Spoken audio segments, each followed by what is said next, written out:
So hello, my name's Rob and this is Cattle Rabbit Scale Model Studios. And lately in a lot of my live videos I've been asked how I would tackle snow or ice themed bases. I have done these previously before, so using the power of transition, like so, I'm going to show you how I put together these bases. They're really easy. They are a bit time consuming. There's a lot of drying times, but they're super easy to do, and you can kind of add as much or as little as you want and really jazz these up, which is something I'm always, really for. So in this video, I'm just going to break it down, show you how I do it. There's a bit to get through, so let's get started.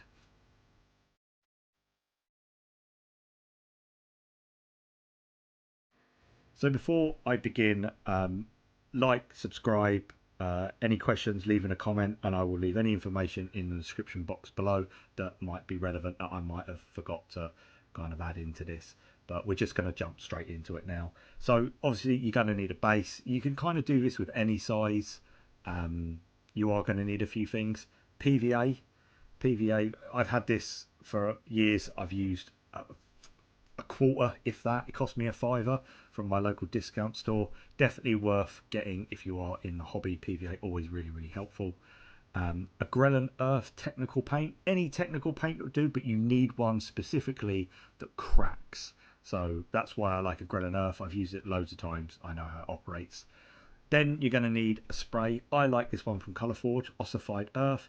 It's kind of like an off-white, very much like Wraithbone, or something like White Scar from Citadel. Is great depending on how bright you want your ice, but you'll see that in a bit. But these are both really excellent choices. Then we are going to need some washes, as many as you want. You might be going for a slightly different effect. Some alien planet might have red ice, but I'm using coelia green shade and drakenhoff nightshade for this one. And then lastly, valhallan blizzard, another technical paint from Games Workshop. Again, if you're not adding the snow section, you won't need this, don't worry. And then the last thing we need, blue horror. Any off blue, almost near white, you could just get a bit of Corax white and put a little bit of Baharoff blue in it, and you've got the perfect colour. But you'll see why we need this later. Again, it's a bit optional. You might not want to do this, but I am just going to show you absolutely everything in this video. So that's all we need. Let's just get started. So I've got my base, and the first thing we are going to do, PVA.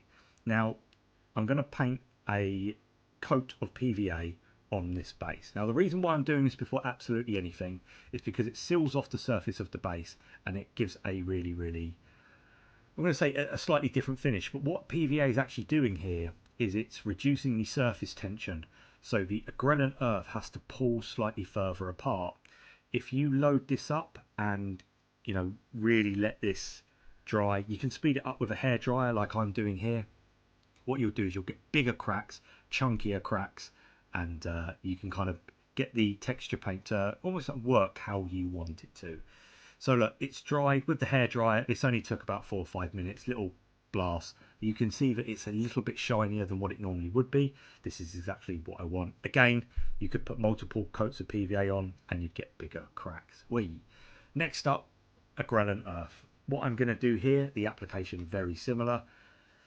I will say sometimes when you open your texture paint, you'll notice like a bit of a white liquid, like a clearish liquid. Put it back together, give it a really good shake for a couple of minutes. That's actually the compound that makes the texture paint separate. It's called a retarder, and that's what forces the paint apart, so you get that crackle effect. Make sure that's completely shaken in, otherwise you won't get the effect that you want here. Now I am going to be using this old brush. This is a bit of a workhorse, this one, and all I'm going to do is I'm going to get my aggrellan earth really heavily here, and I'm going to daub it all over the base, making sure it's completely covered. Don't worry too much if you are thin in some places. It's not the end of the world. What we can actually do later is we can let this dry, we can go back and we can add some other bigger splodges.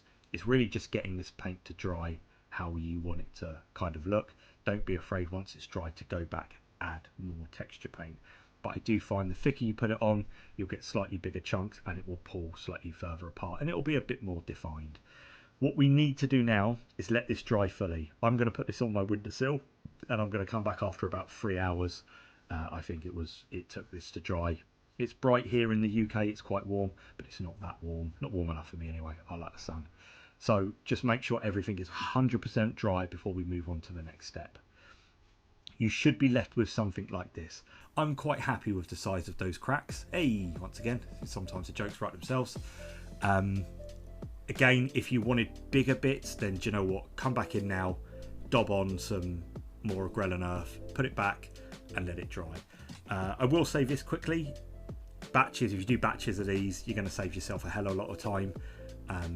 It just makes life easier. But the next thing we need to do is spray our base. I'm going to use ossified earth. There we go, job done.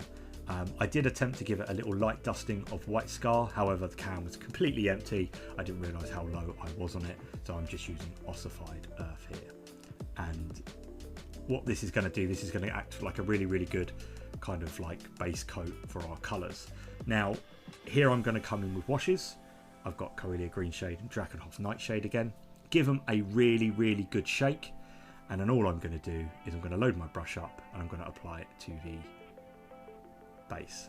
Now, as you can see here, what I'm kind of going for is this lovely kind of deep green, thick, tundra-y ice. So I'm going to actually use some Drakenhoff Nightshade around the edges.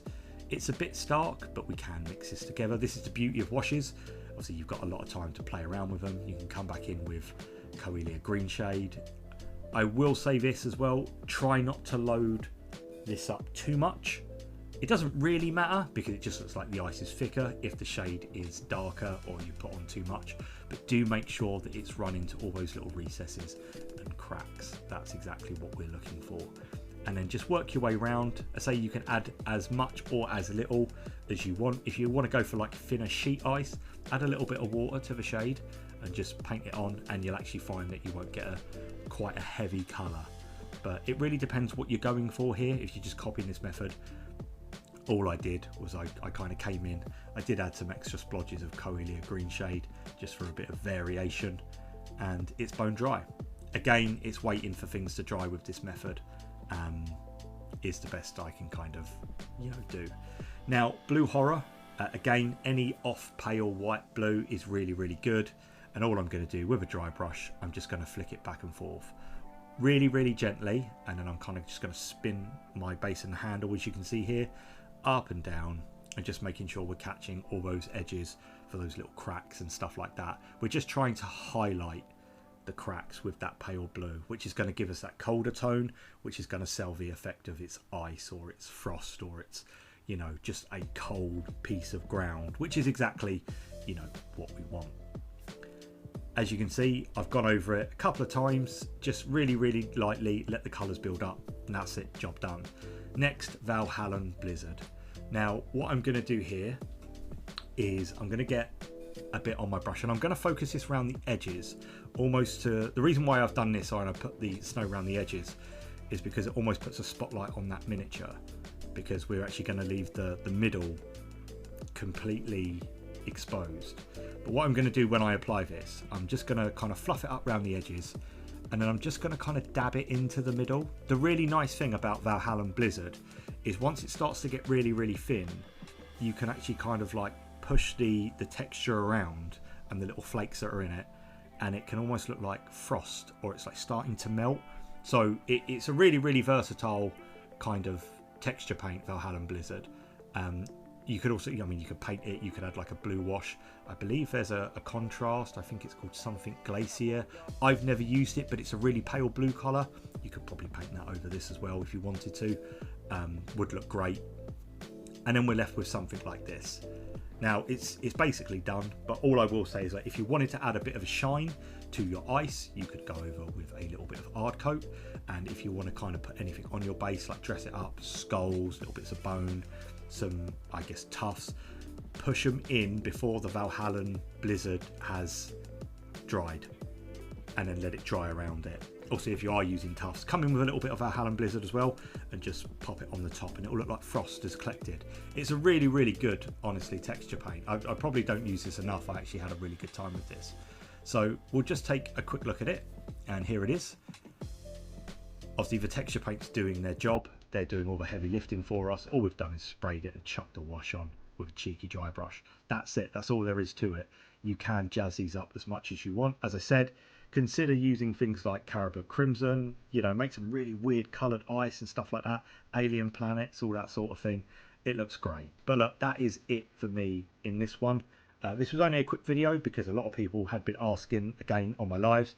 So, you know, for the 2 people that probably asked me, this video is for you, it better get more than 2 views. I'll see you all next time. God bless and take care.